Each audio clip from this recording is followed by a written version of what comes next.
पाकिस्तान में sexually harassment के cases बहुत ज़्यादा हैं और दिन ब दिन बढ़ते जा रहे हैं, लेकिन बदकिस्मती से इस तरह के केसेस के ऊपर कोई बात करना नहीं चाहता, या अगर इस तरह के केसेस सामने आते भी हैं तो ऐसे लोगों के सामने आते हैं जो कि ज़ोरावर होते हैं और वो अपनी उस ताकत की बुनियाद पर इस तरह के केसेस को दबा लेते हैं।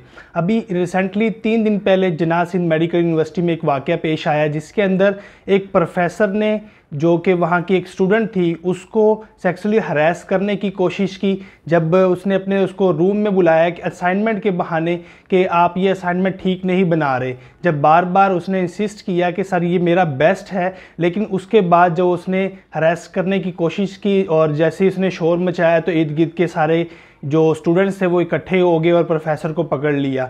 अभी तक उसके ऊपर किसी किस्म की कोई पेशरफ्त नहीं हुई, ना ही कोई ऐसी अथॉरिटी है, ना ही स्कूल की कोई इंतज़ामिया इस चीज़ की रिस्पॉन्सिबिलिटी लेती है।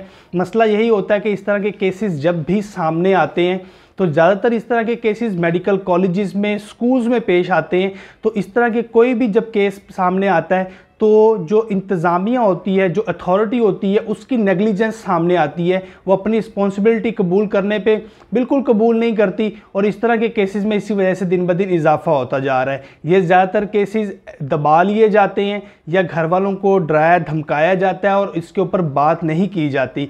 जो केस हुआ है उसके अंदर भी तकरीबन इस तरह की हैं, लेकिन वहाँ के स्टूडेंट्स जो हैं वो स्ट्राइक कर रहे हैं।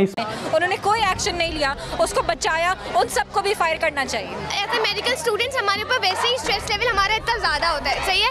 हर किसी के फैमिली में ऐसा एनवायरनमेंट नहीं होता कि वो घर में बैठ के आराम से पढ़ सकें। सो वी थॉट कि universities are safe place. Medical students हैं हम लोग, यूनिवर्सिटी टाइमिंग्स के बाद भी यहाँ पे लाइब्रेरी खुलती है and we are allowed to study over here. तो अगर अब बताएं ये सिचुएशन के बाद कितना डिफिकल्ट हो गया स्टूडेंट्स के लिए। इनका 3 साल से ही आता है कि ये पहले करते रहे और ये टारगेट करते थे यंग को, मतलब फर्स्ट ईयर सेकंड ईयर वाले को, उनको ब्लैकमेल कर देते थे इन दी एंड कि मैं तुम्हारी डिग्री खा जाऊंगा या तुम्हें रहने नहीं दूंगा।